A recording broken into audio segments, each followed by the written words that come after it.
Hola a todos.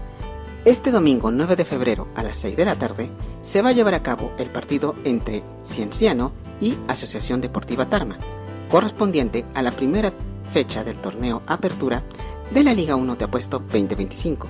El escenario será en el estadio Inca Garcilaso La Vega, ubicado en Cusco. Esperemos de que haga un excelente partido y que gane el mejor. Mucha suerte para ambos equipos. Muchas gracias.